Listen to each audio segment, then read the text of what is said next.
There's been so many times in my life where I felt unworthy or unqualified, but God would just do something so cool in the midst of it. And one of those times was when I was a junior at the University of Florida, and we're getting ready to play Tennessee. And I see some of my teammates putting different eye blacks under their eyes, and they're putting like their mom's name or their area code under their eyes. And so I start to think, I wonder if I could put something under my eyes that maybe could encourage someone or inspire someone. So I was like, well, God bless, I don't know. And I was like, well, Philippians 4:13, I could do that. I can do all things through Christ who strengthens me. I was like, that'll be good for a football player. So I put it under my eyes. We were blessed to win because it was Tennessee. And it really wasn't that big of a deal. After the game, a couple local newspapers wrote about it, but it wasn't that big of a deal. But I kept wearing it under my eyes every single game. And as probably a lot of you know, Gator fans are very passionate. So 4, 5, 6 weeks later, they're selling it at the Gator bookstore, at the Florida Library. You have thousands of fans showing up to games wearing Philippians 4:13 under their eyes. And I honestly believe half of them don't even know what it means.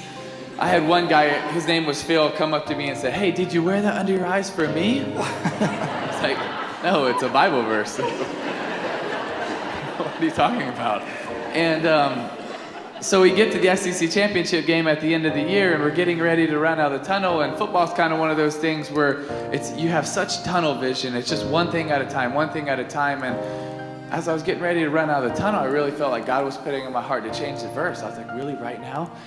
But I realized that if we won, we'd be playing a national championship on one of the biggest stages that I might ever get. And so that would be the right opportunity to change the verse. And so we were blessed to win that game. And the next 6 weeks leading up to the national championship, I was agonizing and really contemplating what verse I was going to go with. And God kept bringing it to my heart and my head, John 3:16, because it's the essence of our Christianity. It's the essence of our hope. For God so loved the world, he gave his only begotten Son, that whosoever believes in him will not perish but have everlasting life.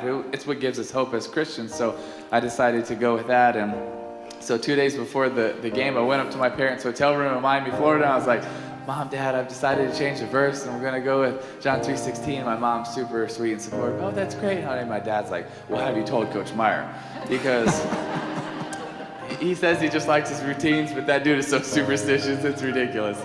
So he's like, you really need to tell him. So we were right down the street at FAU practicing. We finished our last practice for the national championship. I said, hey, Coach Meyer, can I talk to you for a second? He's like, yeah, how you feeling? Your arm good, leg good? You ready for the game? I was like, yeah, I'm good. You know the verse I wear in my eyes? He's like, yeah, Philippians 4:13. I can do all things through Christ who strengthens me. I love it. I was like, well, I'm going to change that verse tomorrow night. What? What are you talking about? You can't change that verse. That verse got us here. Didn't get us here. So after a couple minutes of explaining it to him, he totally was supportive and understood. And honestly, after that, I didn't even really think about it. I just went out there and tried to win the championship game. We were blessed to win. And 2 days later, I was at Ballyhoo Restaurant in Gainesville, Florida with me, my mom, my dad, my aunt, and Coach Meyer. And probably some of you have been to Ballyhoo's. And I was just sitting there eating a grouper, and Coach Meyer gets a call, and he's like, all right, bye. And I was like, who is that? He said, that was Steve McLean. Here's our PR guy at Florida. So what do you have to say?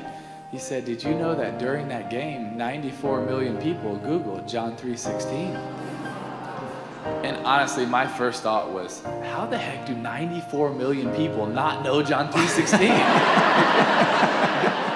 Hashtag Sunday school. It's like the first thing you hear, But I was just sitting in Ballyhoo Restaurant, just so humbled at how big the God is that we serve, and how he wants to do amazing things in us and through us. And when we just step out and show a little faith or a little courage, or we just decide, hey, it's okay to be a little bit different than everybody else, what God can do in our lives. And that game just happened to be in 2009, January 8th.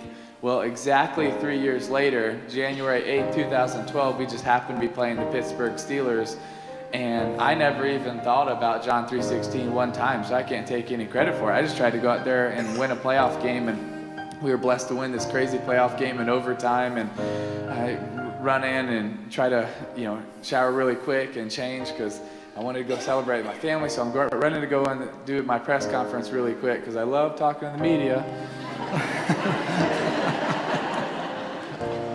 And right before I walk into the press conference room, Patrick, our PR guy, jumps in front of me. He says, Timmy, do you realize what happened?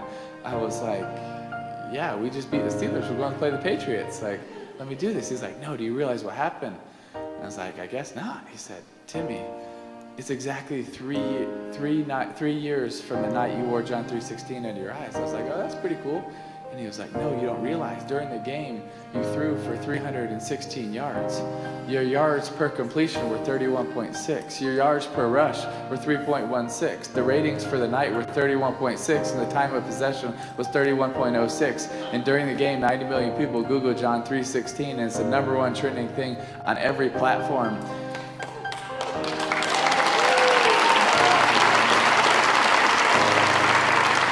I was just standing there in that hallway getting ready to do this press conference thinking that night was about a football game. And it really wasn't, because the God that we serve is such a big God. And standing in that hallway, I knew that it was something so much more. Because the God that we serve is a God of miracles, as we're going to hear today. And it's a God that does pretty amazing things in us and through us. And I think we just have to be willing to step out and say, here you go, God, I'm going to give you my fish and my loaves of bread, and watch what he does with it. But the God we serve can do pretty awesome, amazing